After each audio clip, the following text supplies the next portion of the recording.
¿Qué tal? ¿Cómo están? Bienvenidos. Esto es Solo una vuelta más. Y lo primero que quiero hacer hoy es presentar a quienes me acompañan. Y está, está Adriana Amado. Hola Adriana, ¿cómo estás? ¿Cómo les va? Estamos esperando que llegue Adriana Amado, que está bajando con el satélite en 3, en 2, en 1. Ya llegarán. Está muy cambiada, se operó, se hizo una estética, está recuperándose, sacándose las últimas gasas.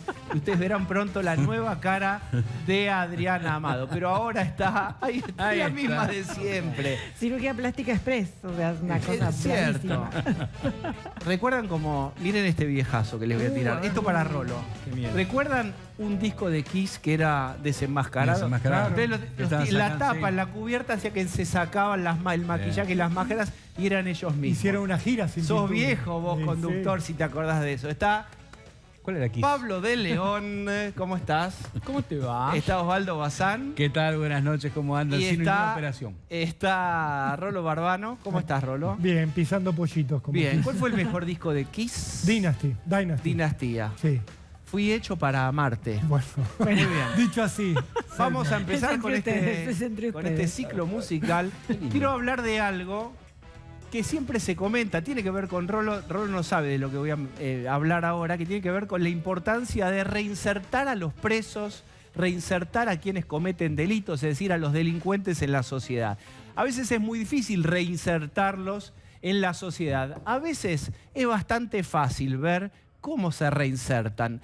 Vean esta foto y cuéntenme qué les pasa a ustedes corporalmente en vuestras casas. Miren, ahí está. Esto es Cancillería. Ven a Cafiero. Esto es un homenaje, un aniversario del fallecimiento de Héctor Timerman. Y ahí, si ustedes observan, quizás necesiten acercarse un poco a los televisores, en primera fila, Amado Vudú.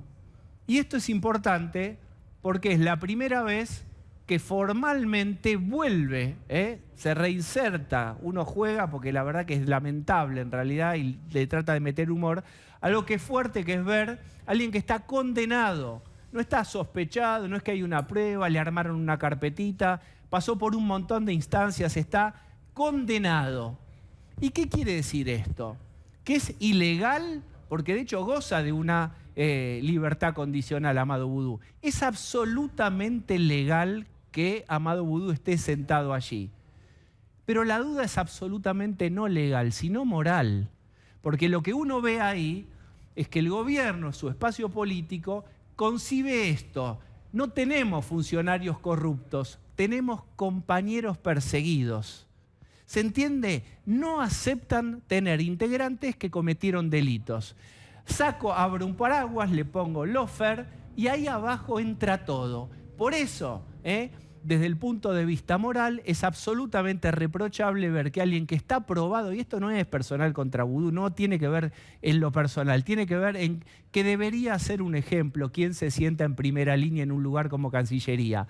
Es la bienvenida oficial, después de haberlo tenido dando vueltas periféricamente a Vudú, es otra vez reivindicación de alguien que tiene, insisto, una condena por un hecho gravísimo que el propio Alberto Fernández en los antiguos videos, los antiguos es 4 años, 5 años, antes que se produjera el milagro de ese anuncio en mayo de cuando Cristina lo nombra candidato a presidente. Digo, estaba el propio Alberto Fernández diciendo que una de las manchas que iba a aportar por siempre Cristina era eso que había hecho Amado Vudú. Ahí lo tienen entonces reivindicado.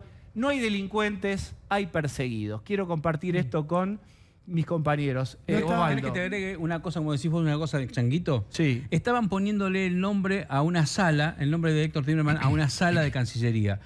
Otra vez confundiendo partido con Estado, porque esa sala no le pertenece solamente a aquella gente que cree que Timerman ha sido una víctima de lawfare y todo lo que ellos dicen. Digo, nos pertenece a todos los argentinos. Entonces, esto de, le pusieron el nombre, ahora ya queda el nombre, el gobierno que venga va a tener que hacer el asunto de, ¿qué hago? ¿Le dejamos el nombre? Sacamos, digo, empezamos a tener una polémica sobre nada.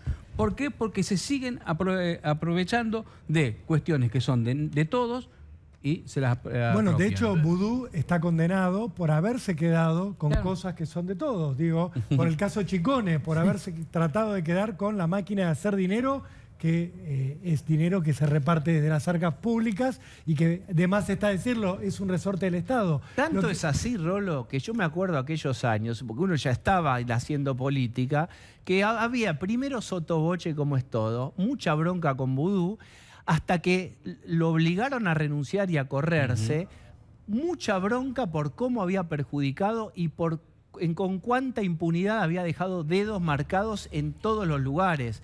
Esa sensación de que nunca nada me va a pasar, la infalibilidad, nunca me van a agarrar porque yo estoy amparado en lo más alto del poder. Y los propios kirchneristas estaban incómodos y de a poco alguno se empezó a animar a decir debería dar un paso al costado Vudú porque era mancha venenosa. Era Claro. así, yo recuerdo que en un momento Cristina dejó de hablar con Vudú, con su vicepresidente, que aparte fue vicepresidente por decisión de ella. Y yo recuerdo la anécdota, no voy a contar quién, que lo fue a ver a Vudú todavía en su oficina del Senado, donde hoy está Cristina, y se había ido impresionado porque después de 1 hora y pico no le había sonado el teléfono a Vudú, un hombre que había sido el hombre que quería quedarse con la herencia del kirchnerismo. Esto fue variando y de a poco algunos gestos, cuando Vudú fue preso, empezaron a tener, algunos lo empezaron a ir a visitar, Andrés Larroque, otros dirigentes lo empezaron a visitar, y así de a poco pasó esto que se transformó en una víctima del lawfare. Y no por nada, él está sentado al lado de Carlos Zanini, otro hombre que estuvo preso y que hoy es el procurador del Tesoro en un rol decisivo para sacarle los tenés. Con mira, esta foto es muy clara porque es Vudú, Zanini, Filmus, que fue ministro y es ministro y será ministro siempre, pero es interesante que está Martín Guzmán Ahí al lado. en su transformación Sí. en un kirchnerista fiel. Lo que está diciendo Pablo de León es importante para que ustedes vean que no era un acto en el Salón B de Cancillería. Estaba Kicillof, estaba Martín Guzmán, el ministro, había personajes muy importantes, estaba Cafiero, que es El canciller, íntimo, claro. es íntimo de Mansur. Alberto Fernández, estaba Mansur, estaba toda la primera plana. Y no es que le pusieron una mesita al lado del baño, como cuando vas al restaurante y no saben dónde ubicarte, queda una mesita allá al fondo. Bien. Primera fila Diego, para hay que Maduro. destacar algo, Es perdón. una posición conceptual ubicarlo ahí a Vudú. Qué interesante lo que dice Pablo, porque se suponía que en el momento en que no tenía condena lo dejaban de lado. Ahora, parece que es un partido que te tienen que condenar para que asciendas en las escalas de la consideración. Exactamente, porque él hizo una cuestión de fe, que es importante entenderlo de esto, que el Alberto de antes lo criticaba a Vudú, y siempre se llevó mal, hay que reconocer con Vudú, pero Vudú fue preso y nunca habló. Claro. Debido- Aun cuando el negocio no era de él. El Porque negocio, no. el tema con Vudú es esto. Vudú no se quedó con la máquina de hacer plata para él. Y esto lo sabemos todos. La justicia nunca lo probará, pero no era un negocio personal de él. Entonces, su silencio vale la libertad de gente que hoy ocupa cargos altos. Vudú Lo que dijo quiero una decir sola con Vudú cosa. es Vudú- Y cuando no. muchos, sobre todo durante el gobierno de Macri, se acogieron a regímenes de protección o ¿cómo se llama? El colaborador, Sí, etcétera, imputado colaborador que consigue un hizo beneficio. lo que para el club de amigos es un valor. Silencio. Pero vos fíjate, se cosió la sí, boca. Dos cosas. La primera es que Omertad, ¿no se la llama mafia. omertad? Sí, pero le dieron beneficios que no tuvo nadie en la Argentina nunca en la historia. O sea, su tiempo real en la prisión no superó el año. Que porque lo- tenía mellizos, que Claro, como lo si que él ningún cuenta, preso tuviera Diego, mellizos. lo que él cuenta como tiempo de prisión, la mayor parte fue prisión domiciliaria con tobillera electrónica y luego una tobillera electrónica que le permitía moverse libremente por la ciudad. Pero lo que quiero destacar es que Vudú todavía no terminó de cumplir la condena. Esto es lo que escandaliza. ¿Es alguien sospechado? ¿Es alguien fuer? No, es un tipo condenado que está en libertad condicional. ¿Sabes qué pero pasa, no, Rollo? no venció la condena Todos los todavía. que estaban ahí no ven a un condenado por corrupción, ven a un compañero perseguido. Entonces lo que te están instalando del oficialismo es que no vale la condena. Hay una instancia de un poder que es independiente, que es el Poder Judicial, que no deberíamos creer en él porque en realidad está manipulado por el lawfare. En realidad ese es un compañero que fue perseguido, no está condenado. ¿Un condenado por el lawfare o alguien que si se enoja puede hablar? Me parece que pasa más que nada, más que por imponer una imagen de alguien perseguido, por mostrarle al grupo de leales el premio que tiene el silencio. Los están enseñando, diciendo, mira qué bien que te puede ir. Si vos te callás, que te sentamos en la primera fila de la ¿Podremos cabina. ver a Así- Debido así- en algún momento? Digo, sentado en un acto así. Lo pregunto porque es otro de los que se la bancó en silencio, Lázaro Báez también. Y ojo que Vudú fue crítico del gobierno de Alberto, todavía es crítico con su agrupación, que lo corre por izquierda al gobierno, del acuerdo con el fondo. Es decir, fíjense ustedes, aún con las diferencias, sentado en primera fila Amado Vudú. Hay que reconocer lo que siempre decía Vudú en la intimidad, que era, respecto de Chicone, a mí la orden me la dio Néstor. Sí. Eso decía Vudú en la intimidad. Muy bien, quiero girar un poco el tema, no nos vamos a ir demasiado lejos. Tiene que ver con una nota que publicó hoy Pablo de León.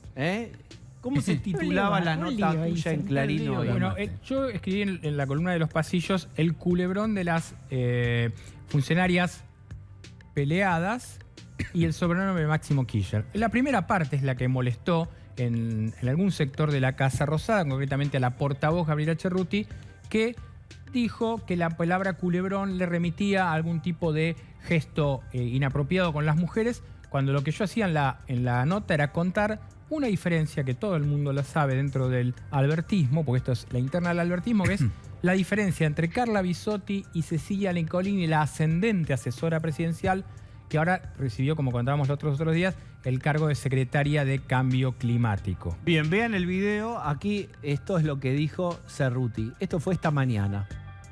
Asumimos lugares de conducción del gobierno. Hemos visto también con cierto asombro cómo el discurso político y periodístico para referirse a estas situaciones usa categorías que tienen que ver con los cuentos de hadas y brujas o con las novelas del siglo XX. Les queremos decir que no hay ninguna necesidad que hablen ni de preferidas del presidente, ni de culebrones, ni de llantos, ni de crisis de emociones, ni de peleas. Las mujeres ejercemos nuestros lugares en la política, en el periodismo y en la vida con las mismas categorías con que las ejercen los varones. Traten de mejorar también su discurso y no recurran a categorías del siglo pasado para seguir hablando de nosotras como si fuéramos protagonistas o de novelas mexicanas del siglo pasado o de cuentos de brujas y de hadas. Muchas gracias. Digo, hay que decir que el video ese está subtitulado en rosa porque así lo decidió la vocera. Pero me extraña porque hay novelas en el siglo XXI, que son las novelas turcas, y los hombres tienen papeles muy destacados. Digo, no es una cuestión de mujeres las culebrones. ¿Con qué derecho la vocera presidencial dice no hay necesidad de que los periodistas digan esto o lo otro? Nosotros los periodistas tenemos la necesidad de decir lo que nos parezca que tengamos necesidad de decir. Y lo vamos a seguir diciendo porque, discúlpenme, voy a tener que decir una cosa que no me gusta decir, pero ¿quién sos, Gabriela Cerruti, para decirle a los periodistas que sí, que no, que podés decir, que no podés decir? No, volvió el quién sos. Claro, volvió el quién sos. O sea, ¿qué día es hoy para tener la fecha? 17 de febrero. 17 de febrero. Si hay funcionarios que se merecen un quién son, lo van a tener. Pero a esta altura del partido... ¿A quién le habías puesto? ¿Quién se había ganado un quién sos de Cariñano. Bazán? Cariñano, tengo una linda remera. Bueno, pero digo, la verdad, digo, nosotros estamos ejerciendo un trabajo. Ella está ejerciendo otro trabajo. Su trabajo es vocera presidencial. ¿Qué quiere decir vocera presidencial? Tiene que decir las cosas que le preguntamos sobre el presidente o sobre el gobierno. No me importa la opinión que tenga una persona pagada por el Estado para ver qué piensa, qué tienen que hacer los periodistas. No es su función, no está capacitada para eso. No tenemos por qué soportar que venga alguien a decirnos cómo tenemos que hacer el ¿Sabes trabajo? lo que pasa? La vez anterior que se enojó que vos señalás que se enojó Cerruti con la prensa, fue cuando Jorge Eliotti, periodista de La Nación, contó que el Departamento de Estado manifestaba su molestia respecto al Fondo Monetario Internacional. La información que yo publiqué, infinitamente inferior a esto, es las diferencias internas que hay entre... ¿Cómo? ¿Es falsa la información que No, publicaste? es absoluta verdad. ¿Puedo decir algo? Es que ¿Puedo decir algo? Es que el asunto no se enojan con la información, se enojan con el adjetivo. No, pero tanto No. es cierta la información que a la tarde hicieron una foto juntas 4 mujeres. Sex and the Deficit. Y Cerruti junto a Vilma Ibarra. Ahí está, tenés. Sex and the ¿Cómo dijo Esta Sex and foto the Deficit, dijo Bazán? Lo dijo el licenciado. Esta foto la hicieron hoy, que absolutamente no es natural, sino que la hicieron intencionalmente, es para mostrar que Pero estaba están todo bien. caminando por Yo la digo, si calle. estaba todo bien, no hacía falta forzar una chicos, foto. el país se está incendiando. Digo, Corrientes se está incendiando y literalmente se está incendiando. Y el tema de estas 4 funcionarias importantes, según ellas, digo, es sacarse una foto para demostrar que somos amigues. Ese es el tema. Yo quiero decir una cosa medio para ir cerrando. Adri, ¿tenés algo más? Yo quiero cerrar con lo siguiente. ¿Ustedes dónde creen que sale la información? ¿Alguien inventa una fórmula mágica? No. Anatomía de una información. Hay alguien que está herido por una circunstancia política, se siente dejado de lado, no tenido en cuenta, no valorado como corresponde, y hace de su emoción displacentera en algún momento una garganta para el periodismo. Eso es todo lo que tengo para decir. De ahí provienen, esas son las llamadas fuentes, de los heridos. Simplemente Pablo de León, acaso, y el resto va con su pequeña ambulancia recorriendo pasillos. Porque me dicen los pasillos, él va con la ambulancia. Así que fíjense ustedes, no en la ambulancia, señores del gobierno, fíjense en quienes están heridos y atiéndanlos porque pueden confesar y hablar. Muy bien. Y por último, cerramos risueñamente con Sergio Goicoechea, Mundial 1990, famoso por atajar. Ahí está.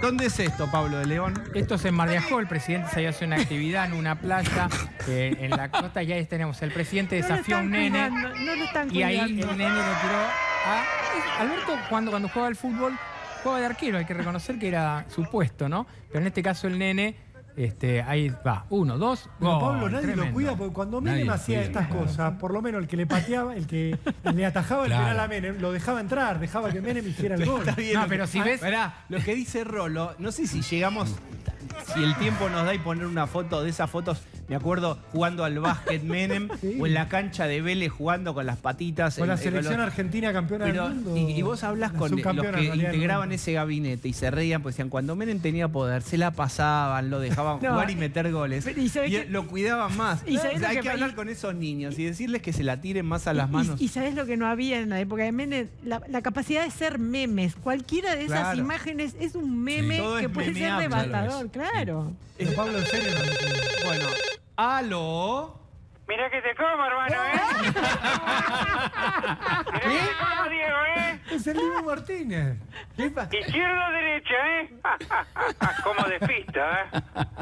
Atajó el arquero, ¿eh? Que ataja penales tiene la Argentina, mamita querida, ¿eh? El Dibu Fernández hoy. Mirá, Yo mirá le que hago te una como, confesión. ¿eh? Yo le hago una confesión personal. Yo Es soy. pluvial, no sé qué, ¿cómo es pluvial? Yo soy- Capullo. Yo soy muy de San Lorenzo. Yo no soy de San Lorenzo, yo soy Yo muy vivo de en San Retorno. Lorenzo. Bueno, y Que me ustedes de bajaron argentinos, y una frase que personalmente hace tiempo me dolió, que dice, uno de los días más felices de mi vida es cuando nosotros de argentinos mandamos a la B a San Lorenzo. Y eso nos afectó tanto que verlo a usted que le hagan el gol un poquito me retribuye. Vos esa- sabés que estaba viendo las repercusiones en redes sociales. ¿Y qué esas cosas. tal? Una dice, al pibe le dicen realidad, ¿no? Porque lo cago a goles, Alberto. Otro dice, Alberto seguro le saca todos los planes al pibe.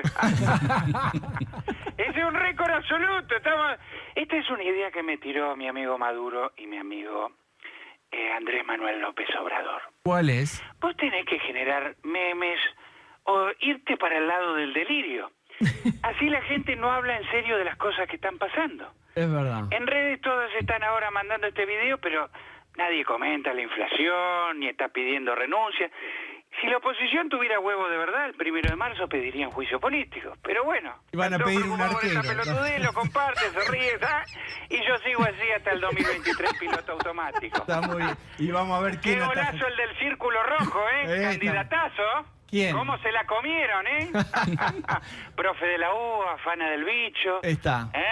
Paseador de Dylan. Abogado No, penalista. quédense tranquilo que yo le pongo ribotril a Cristina. Un hombre común. Sí, Muchos sí. votaron. Quédense tranquilo que esta vez Cristina vuelve moderada. Ahí está. Y se la creyeron, se la creyeron. Ahí está. Bueno, muy bien. ¿Qué le vamos a hacer? Bueno. Hola. Chau, Goico. Ahí está. Bueno. Bueno, vamos a hablar, hablando de... No sé si esto será un meme en el futuro o si lo recordaremos como, pero aparece en escena un proyecto frente a la imposibilidad de frenar la inflación y que la inflación núcleo altísima de alimentos, de crear una empresa nacional de alimentos. El gobierno dice, hay monopolios, no estamos pudiendo controlar los monopolios, tienen ganancias y márgenes exorbitantes, algo pasa ahí y como no podemos vamos a intervenir. Hay un proyecto entonces, hoy la propia Gabriela Cerruti confirmó que está en estudio eso, y después está Rafael Krexer, que es director nacional de políticas integradoras del Ministerio del Desarrollo Social, que ya le había dado un poco más de cuerpo a la idea. En Twitter lo venía desarrollando, dio una entrevista a Clarín y lo explicó, pero miren lo que decía Cerruti. La posibilidad de una empresa de alimentos que ayude a que los precios sean de alguna manera, estamos hablando de lo que salió publicado hoy en algunos diarios, que tiene que ver con ayudar a los productores pequeños y medianos en la cuestión de la producción de verduras frescas, que ya existen muchísimos y que ustedes saben que muchos de nosotros compramos a las diferentes cooperativas, a la unión de trabajadores, a las diferentes productores que llegan directamente de las quintas, hacer de esto un tema más masivo para que esas verduras y hortalizas lleguen de manera más baratas, más económica a los diferentes hogares, y sin duda el gobierno está empeñado en ver de qué manera puede ayudar a los pequeños y medianos productores para que, así como en Misiones implementamos que los pequeños y medianos productores de yerba puedan acceder a más tierra y a mejor tecnología para plantar, también esto es necesario hacerlo, como se hace en muchos países del mundo con los pequeños y medianos productores de hortalizas y verduras, que son los precios que estacionalmente más inciden en la inflación. Muchas gracias. Bueno, ¿vieron el chiste ese que le pido perdón? Casi me informo antes de opinar. Digamos, todos tenemos la tentación de opinar. Avancemos un poquitito más con la información seria de cuál es la propuesta o cuál sería, y después consultamos. Está con nosotros Iván Ordóñez, que es economista, trabaja en agronegocios. ¿Cuál es la propuesta hasta lo que vos sabés? Después das tu opinión. Primero la información. Por lo pronto, lo que anunció el funcionario del Ministerio de Desarrollo Social es que crearían... Vos mírame a mí. Que crearían una empresa, digamos, que distribuiría sobre todo 3 productos. Harinas, algún tipo de lácteos, calculo que es leche fluida, y aceites. Donde el secretario dice que hay problemas de mercado o concentración o etcétera. Cosa que... Bien, pero no se verifica, digamos. Dice, da un después podemos ejemplo, andar, si creo que estaba en La Pampa, esto es lo que dice la nota en Clarín, y decía, ¿cómo puede ser que acá un sachet de leche, las vacas son ordeñadas acá? Era La Pampa. Tienen que viajar a Buenos Aires en camión y vuelven en forma de sachet, y tienen una remarcación muy grande por todo ese circuito. Y los productores cobran el mismo litro de leche o muy poquito, no tiene sentido. ¿Por qué no comparamos con lo que hace acá una láctea local, que es muy buena calidad y que tiene un precio mucho más bajo? ¿Por qué no podemos replicar este modelo apoyando en un público privado a los productores chiquititos y medianos? Suena romántico, Luna de Avellaneda. ¿Se puede hacer o no? Mira, quiero citar al ex intendente de Avellaneda en Santa Fe, hoy senador nacional, Dionis Carpini, y decir, el Estado no puede cortar el pasto de la Ruta 11 y quiere estatizar Vicentín. Y ahora voy a citar a Paloma Herrera. El Estado no puede coordinar un ballet de 100 bailarines. 100 bailarines. Dijo que la mitad no están capacitados para salir a escena y quiere coordinar la producción de alimentos. Digamos, a ver, la verdad, ¿en serio? ¿Cómo sería la propuesta? Espera, avancemos en cómo sería y después dónde estaría la imposibilidad. Yo coincido que es difícil decir cuál es una empresa del Estado que funcione un relojito. No está claro ahora que tenemos el exista caso testigo de Correo Compras, que quiso salir a hacer a la competencia de Mercado Libre, la empresa argentina más exitosa de los últimos 30 años. ¿Para qué? Lo único que hacen es perder plata. Plata de los contribuyentes. O sea, el Estado empresario toma decisiones arbitrarias donde usa recursos de la sociedad para dilapidarlos. Es una locura. ¿Me dejan decir algo? ¿Me dejan decir? Sí. Quiero contar el mapa de esta historia como es. El mapa de esta historia es, Rafa Krexer es uno de los que venimos contando, gente de las organizaciones sociales, agrupaciones piqueteras, que hoy no protestan porque están adentro del gobierno. Este señor es un señor muy cercano a Juan Grabois, con lo cual se parece, y voy a hablar como Bazán, a los que plantaron rabanitos en una quinta y creen que con eso hacen una reforma agraria.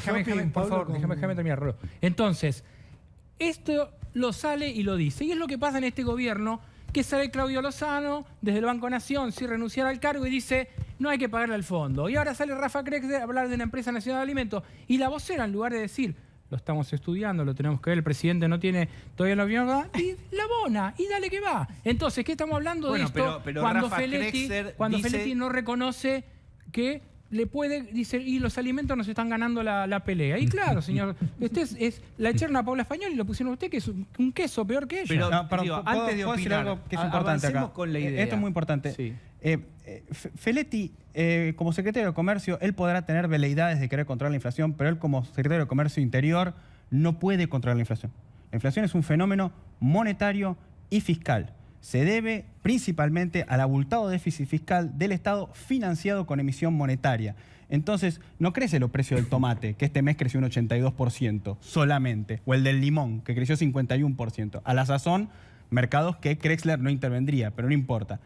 No crecen porque les pasa algo en particular. Hay un proceso generalizado de aumento de precios. Eso es la inflación.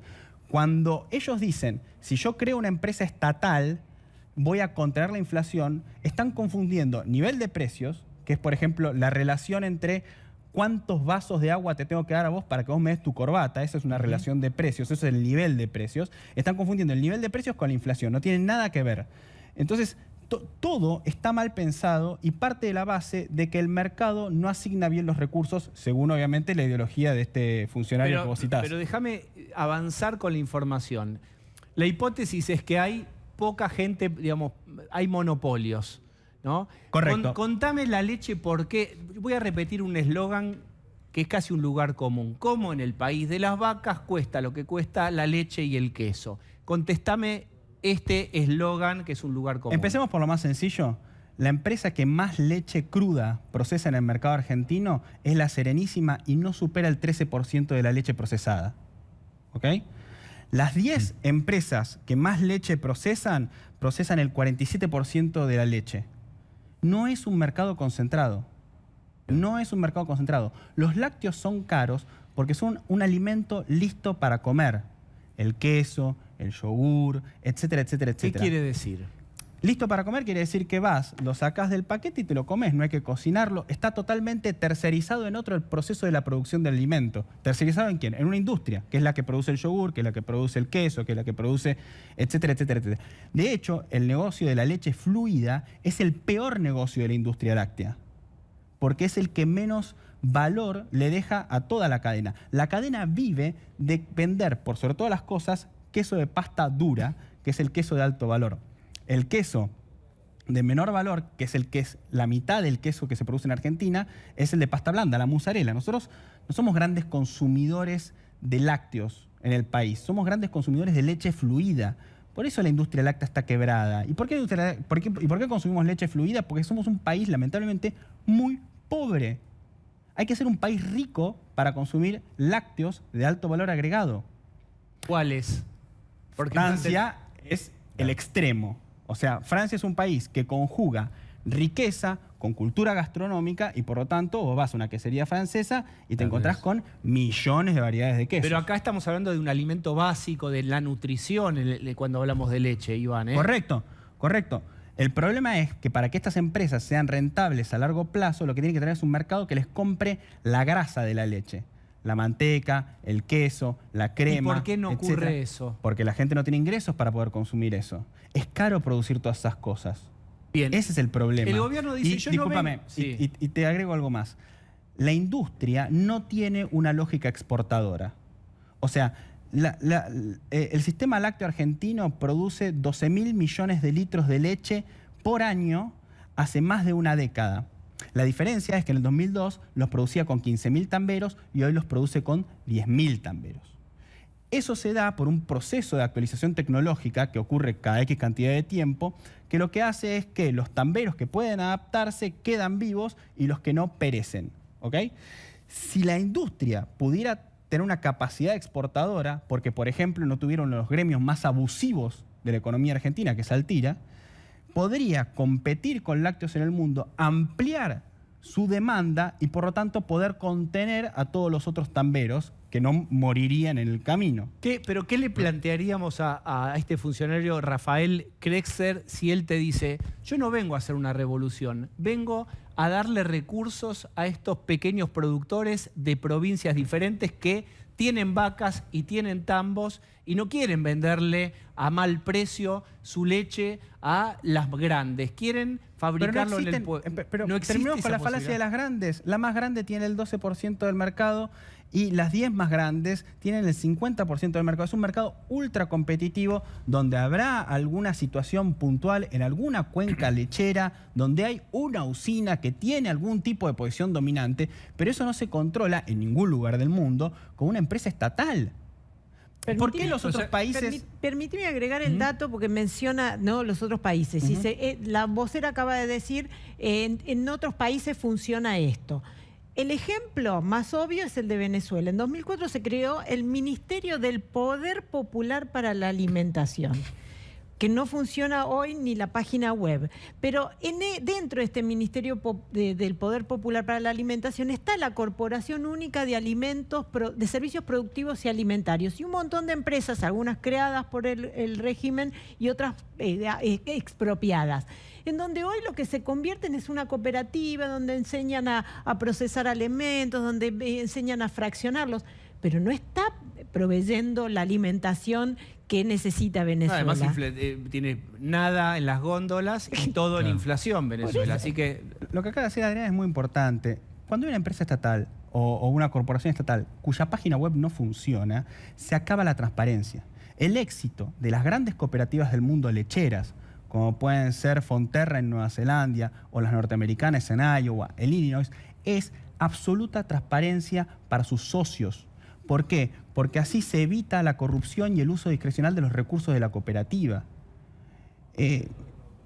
Ahora, Argentina tendría materia prima como para hacer todos los quesos que están haciendo en Francia, digamos. Totalmente. Acá se podría hacer. Totalmente. Si hubiese una intención exportadora, se podrían hacer esos quesos. De hecho, de gran calidad y se podrían exportar al mundo. Tenemos un maestro quesero que acaba de ganar en España un premio en el Mundial de Quesos, digamos. O sea, y la materia prima podría estar. Correcto. Han faltado a través de todos estos años políticas que hagan que eso sea posible, porque si hiciésemos todos esos quesos y se vendiesen todos esos quesos, la leche saldría más barata para todos. Totalmente. Okay. Es como en la industria editorial. Gracias a que hay libros bestseller muy voluminosos, como podría ser, no sé, Harry Potter, pueden publicar libros muy aburridos y malos como el mío.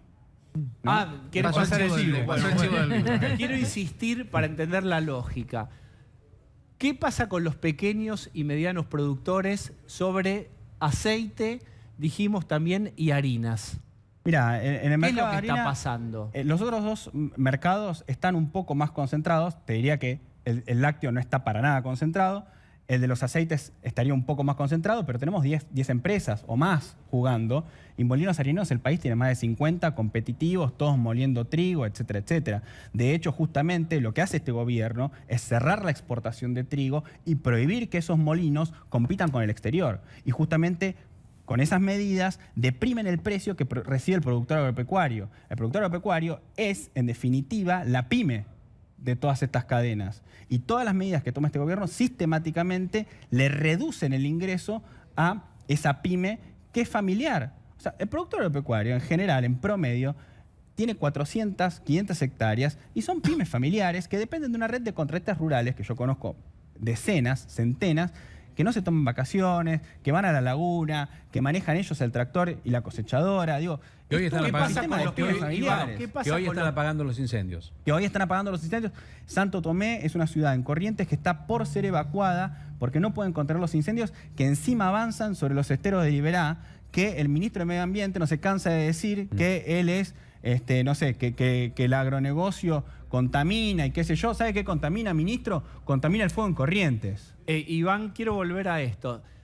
¿Hay productores que están interesados en esta propuesta de que el Estado les dé recursos y les compre la producción, porque de otro modo creen que lo que les pagan las más grandes es insuficiente o injusto? Pueden existir, pero el punto es que si hay problemas de mercado, por ejemplo, si hay un grupo de productores que siente que la cadena de comercialización no les paga lo que ellos merecen por su producto, podrían, por ejemplo, asociarse, tener balances en blanco, pedir créditos en el sistema financiero, ellos procesar su producción de lácteos, de harina, de lo que quieran, y llegar al mercado. Que te están mirando, te van a decir, ¿pero qué crédito, Iván? ¿Con quién me voy a asociar con lo que me pagan el litro de leche? Me junto con alguien y somos dos fundidos. ¿Qué es lo que pasa? Cuando vos no tenés estabilidad macroeconómica, todo se vuelve infinitamente más difícil. Entonces, los países con estabilidad macroeconómica, ¿qué tienen? Por ejemplo, las cooperativas lecheras de Minas Gerais en Brasil, la de Nueva Zelanda. ¿Tienen excepciones impositivas, por ejemplo, este sector que está tan castigado?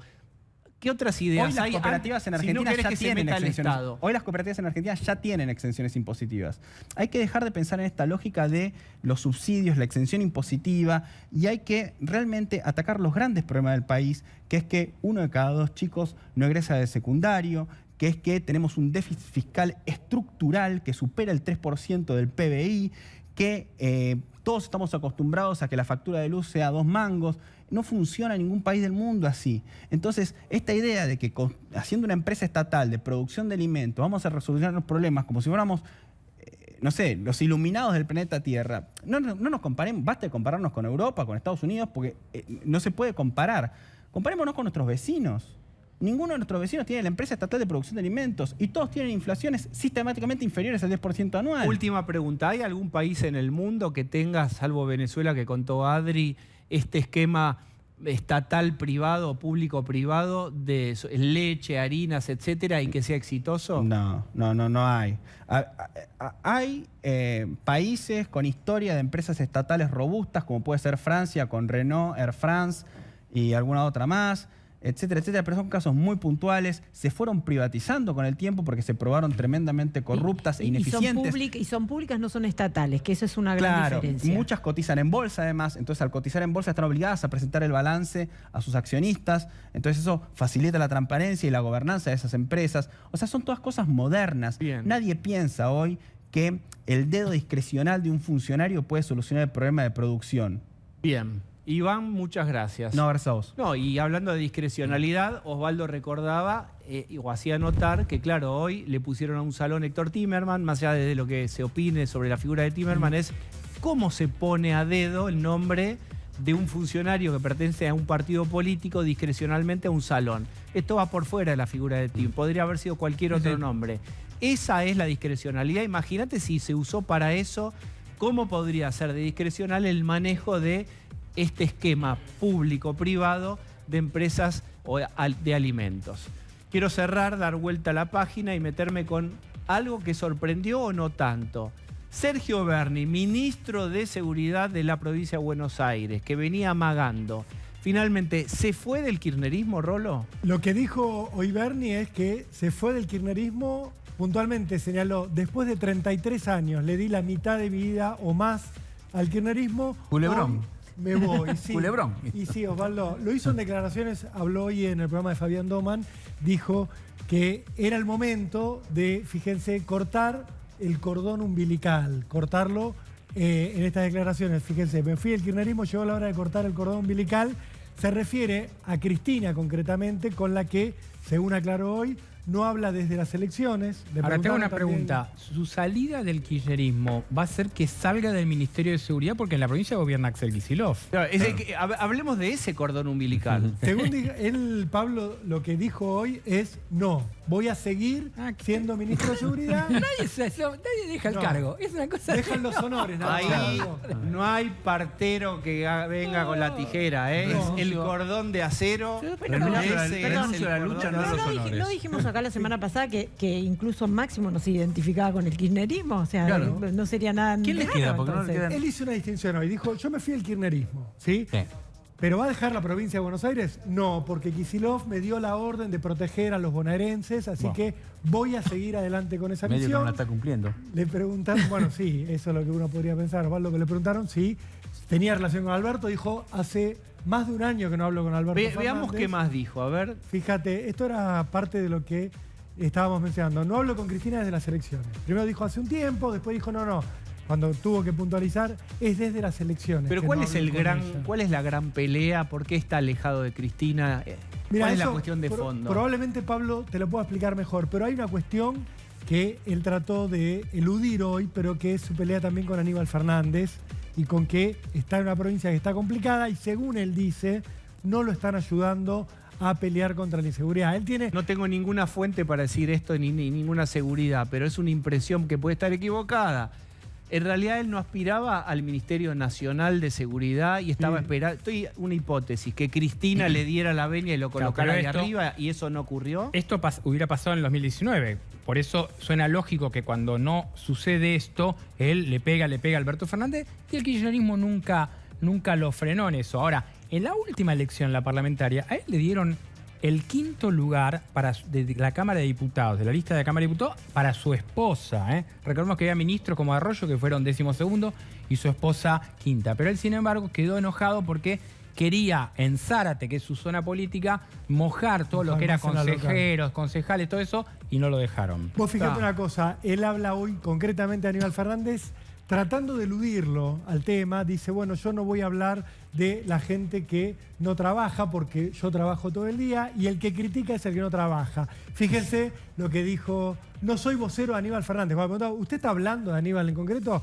No, yo no soy vocero de él, solo se equivocan los que hacen, los que no hacen nada, en aparente referencia a Aníbal. Muy rápido. ¿Por qué no es ministro nacional de seguridad, crees, Bernie? ¿Qué pasa que no está en ese cargo? Ahí hubo un tema que era que tenía muy claro el kirchnerismo que el momento y el lugar complicados eran la provincia de Buenos Aires. Lo manda Cristina a la provincia de Buenos Aires y ponen a Sabina Frederick en la Nación. Hay que decir algo, el cargo de ministro de Seguridad de la Nación no tiene una jurisdicción concreta de trabajo, ¿sí? Es más delinear políticas y de alguna manera repartir los gendarmes entre las provincias, pero no, vos no tenés el día a día, que es lo que tiene Bernie.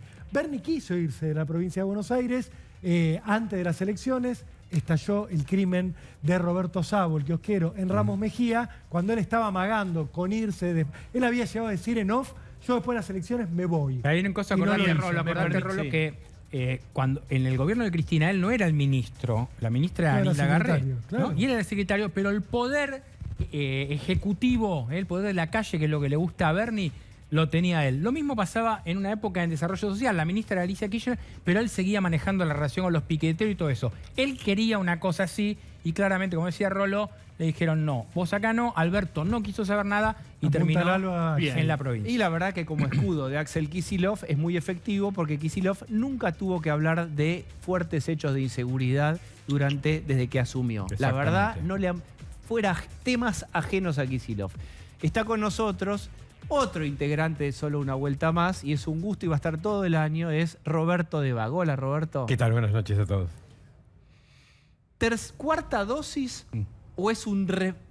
se dice así, porque uno está escuchando, podría ser necesario un refuerzo de la tercera dosis? ¿Cuál es la diferencia entre refuerzo de tercera dosis y vacuna número 4? No hay diferencias. Son todos refuerzos de un esquema primario. Hoy por hoy, en el mundo, el esquema primario son 3 dosis. 0, el momento de la primera dosis, al mes y a los 6 meses. O a los 4 a 6 meses. Ese es el esquema principal. Ahora, ¿cuánto vamos a dar ese refuerzo, esa cuarta dosis? ¿Con qué frecuencia? Todavía no se sabe. Lo que sí se sabe es que los que reciben tercera dosis, al 4.º mes, teniendo una alta eficacia, empieza a bajar como si fuera la cuarta igual a la tercera. Repetí, ¿en qué tiempo? A los 4 meses. O sea, la dinámica de los anticuerpos produce gran cantidad de inmunidad de anticuerpos y a los 4 meses empieza a bajar. Ahora, después de tener 3 dosis y después haber documentado que baja la mortalidad, baja las complicaciones con nuevas variantes, lo que hace falta es ese refuerzo o esa cuarta dosis solamente para grupos que son muy vulnerables. O los mayores de 50, mayores de 60, mayores de 70, o los que tienen alguna alteración en la inmunidad. Bueno, como ese es un tema sensible y nosotros con un solo comentario activamos a los hipocondríacos que también nos miran y yo podría eventualmente estar en la lista de poder repetir sabemos que sí, quiénes van. sabemos Ay, que sí. basamos porque sos el hombre de acero. Es el hombre de acero. Sí, señor. No he tenido problemas. No he tenido problemas, pero hay un nuevo dato. No para me eso. joda. Sí, hay un nuevo dato. No estamos corriendo el arco, sino se está generando información. Tienen que empezar a pensar en una cuarta dosis? Los mayores, fundamentalmente, los mayores de 50 años, más allá de los 4 meses de la tercera dosis, las personas que tienen comorbilidades... ¿Sin comorbilidades, más de 50? Sí, sin comorbilidades van a ser el target. Por supuesto, van a tener más morbilidad los que tienen más de 60, los de más de 70, más de 80, más de 90. ¿Con Sinopharm o sin Sinopharm cambia algo? Con Sinopharm sí, cambia, porque Sinopharm tenía, como ya sabemos siempre, tenía una baja efectividad. Por lo tanto, esos dependiendo de la tercera dosis, posiblemente entren en el grupo. Pero todos los que van a entrar en ese grupo son mayores de 50 Pero todavía años. no está disponible la número 4, ¿no? No, va a pero estar disponible a partir de marzo, hay que estar recomendaciones que va a dar el Estado, pero fundamentalmente las jurisdicciones van a tomar sus propias definiciones, pero va a ser posiblemente mayores de 50, menores de 50 con comorbilidades mayores de 12 años, con comorbilidades fundamentalmente diabetes, inmunocompromiso, es decir, alteraciones en la inmunidad, pacientes con cáncer, con quimioterapia, etcétera, y también los pacientes con enfermedad pulmonar crónica o cardíaca crónica. Pero digamos una cosa, no es que después de los 4 meses te levantaste y se me fue el efecto de la vacuna y quedé a la intemperie del virus. No, por eso es que hoy por hoy el mundo ya con 2 dosis, estamos acercándonos al casi el 60% de la población global con 2 dosis. Y un poquitito más aquellos que tienen ya una primera dosis. Eso ha generado la baja tasa de complicaciones y la baja tasa de mortalidad. Estamos pasando en el mundo de la fase aguda de la pandemia a la fase que va a ser la circulación. Hoy estamos en el mundo global, caída en las últimas semanas de los casos y en los últimos 7 días caída en la mortalidad. Puede haber efecto ping-pong, algunos países, Corea del Sur, Japón, algún país del este europeo, está teniendo un repunte, pero el global está bajando. Doctor, y si alguien ha tenido ya la enfermedad y tiene las 3 vacunas, ¿tiene que vacunarse igual? ¿Tiene que la 4ª igual? ¿Hay un cambio si alguien tuvo la enfermedad o no?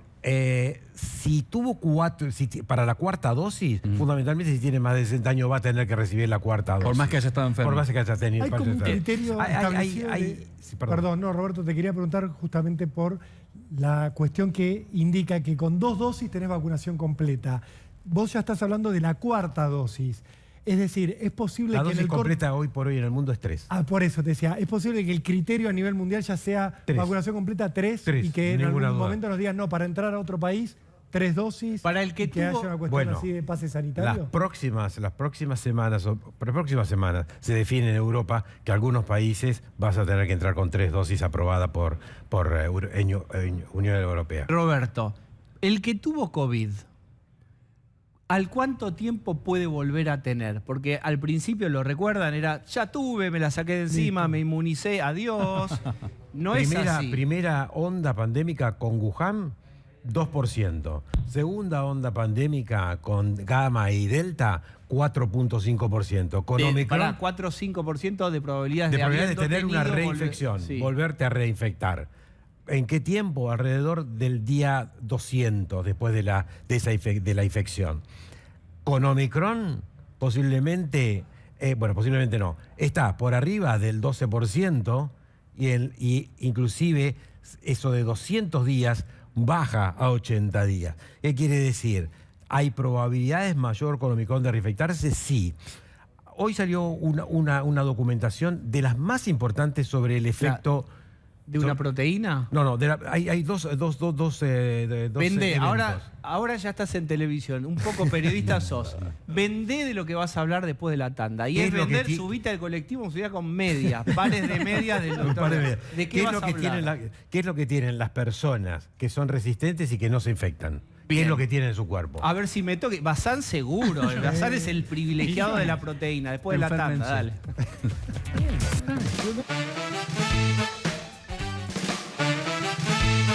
Cosas que se van descubriendo del COVID. ¿Existe una proteína que el que o la que posea esa proteína queda mucho más protegido, casi invulnerable frente al virus?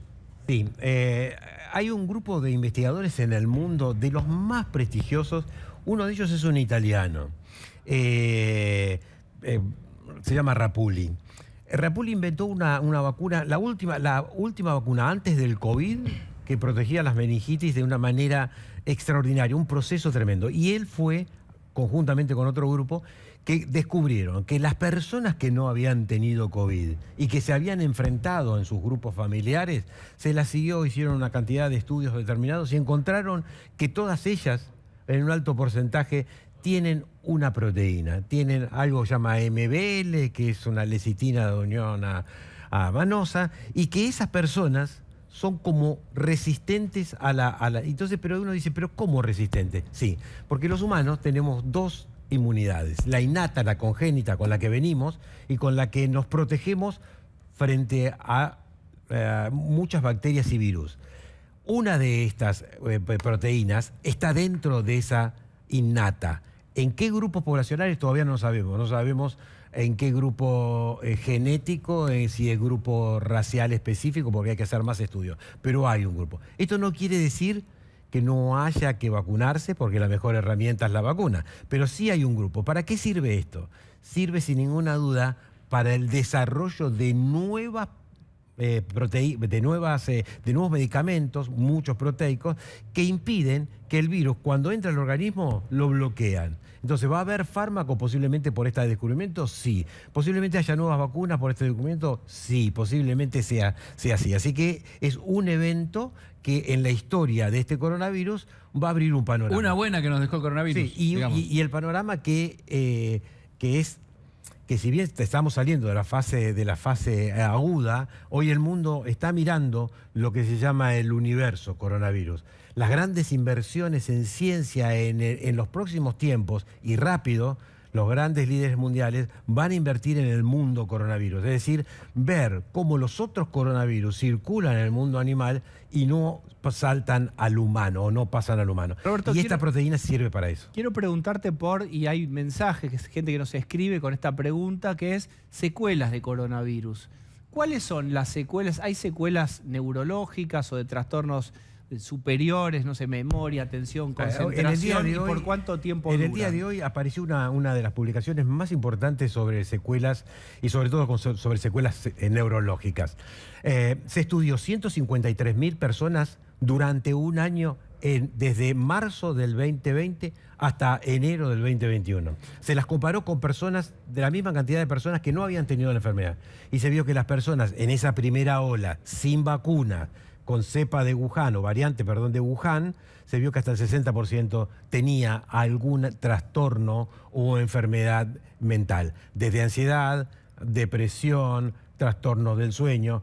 En ese grupo aumentó el 60% del consumo de antidepresivos y el 50% de benzodiazepinas, sedantes. Ahora, esto ¿preocupa? Si preocupa en ese momento, hubiera preocupado más tener este dato. Hoy lo que se sabe es que posiblemente con todas las vacunas y con las enfermedades benignas que produce si uno está vacunado, estas enfermedades neurológicas no ocurren. Pero sí también demuestra esto que el coronavirus, el COVID-19, no es un virus de la gripe. Como dije algunas veces acá, no es bueno tener coronavirus. Por lo tanto, ahí está el tema. vacunarse. Es como, bueno, lo tengo, insisto en esta idea, por ahí me lo saco de encima y ya quedo medio inmunizado y ya no tengo problema, no estoy tan pendiente de las normas de cuidado. Y otra cosa que da vueltas es, ¿será como una gripe? Mis síntomas fueran una gripecita. No hay problema si me lo agarro. ¿Falso? Falso, porque inclusive con las diferentes variantes y fundamentalmente en los no vacunados, hay enfermedad neurológica, hay aceleración de procesos degenerativos cerebrales, sobre todo en los pacientes mayores. Uno tiene pacientes que dicen, pasé bien el COVID y vienen a los 6 meses después de cómo estás, y vienen porque se están perdiendo, porque no pueden terminar de hacer situaciones que antes las hacían con facilidades. Roberto, tengo una última, veo que faltan 2 minutos, y en 2 minutos, ahora que estás cancherísimo, en la televisión hacemos este role-playing. Yo soy un paciente tuyo que no creo en las vacunas. No me digas antivacunas porque me enojo. Simplemente todavía es una vacuna que está en proceso de ensayo. Convenceme. No, por lo que te conozco, vos no sos un antivacuna. No sos un antivacuna. Yo lo que te comprendo, te entiendo. Sé que hay mucha información que puede hacer que vos tengas este concepto equivocado, pero déjame decirte 2 cosas. Primero, que de los 200 personas que están internados en un instituto en Estados Unidos, hoy 195 no tiene vacuna. Y esas personas, esas 153.000 personas que tuvieron durante el primer año sin vacuna, el 60% tuvo enfermedad neurológica. Y las vacunas te previenen la infección. Ahora, la decisión es tuya, pero yo te comprendo y te entiendo. Pero tratás de modificar la conducta. Mira el roleplaying que te Bien, mandó, está doctor, muy ¿eh? bien. ¿Modificaste? Ayúdame con esto porque yo no lo sé y tenemos un minuto. ¿Qué te contestaría? Ahí yo ya no sé qué te diría. ¿Qué te responde habitualmente frente a tu No comentario? soy antivacuna, lo que me dijiste primero. Es lo mismo que dice Pero yo quiero el seguir tenista. resistiendo. No soy antivacuna. Y yo te digo, claro que no sos antivacuna. Porque yo creo que vos estás en el marco social del medio. No sos ni anticiencia, ni antisistema, ni sos antivacuna. Estás en el indeciso que las nuevas vías de comunicación en el mundo, inclusive científicas, inclusive paper que decimos los infectólogos, los médicos, hablamos de paper. Los paper, ahora hay una publicación que dice, ¿verdad o demonio? Porque fueron muchas publicaciones no controladas. Seguimos el roleplaying otro día. Es interesante la maniobra que hizo. Vos no sos antivacunas, ¿sí? Yo no te voy a ofender. Le bajás las defensas. Muy piola el doctor, ¿eh? No, es una Ahí va. estrategia del Jain Institute y de UNICEF Internacional. Muy bien, vamos a bajar la persiana ya. Gracias por acompañarnos. Ahora, verdad, consecuencia. Nos vemos el domingo a las 8, recuerden. Chau.